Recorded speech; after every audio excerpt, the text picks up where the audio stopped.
In this video, I will show you how to fix image thumbnail previews that are not showing in Windows 11.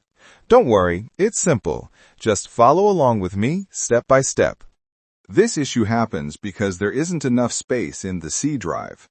So first, we're going to free up some space in the C drive. Let me show you how.